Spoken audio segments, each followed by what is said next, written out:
மொட்டுக்களோடு இருக்கிற மாதிரி 2 கிராம்பு வந்துட்டு அதில் வைங்க. அடுத்தது 1 ரூபாய் நாணயம் அல்லது 5 ரூபாய் நாணயம், இந்த 2ல் ஏதாவது ஒரு நாணயத்தை வந்து நீங்கள் வைங்க.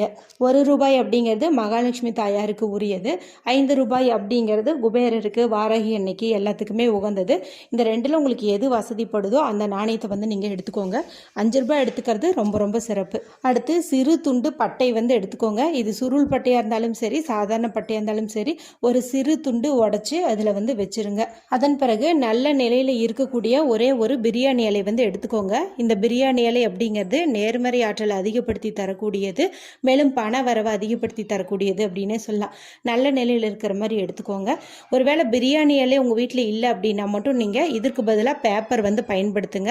என கேட்டிங்கன்னா பிரியாணி இலை வந்து ரொம்ப பெஸ்ட்டான ரிசல்ட்டை வந்து கொடுக்கும். அடுத்தது கிரீன் கலரில் அல்லது ரெட் கலரில் இங்க் வரக்கூடிய பேனா, ஸ்கெட்ச் பென்சில், மார்க்கர் வந்து எடுத்துக்கோங்க.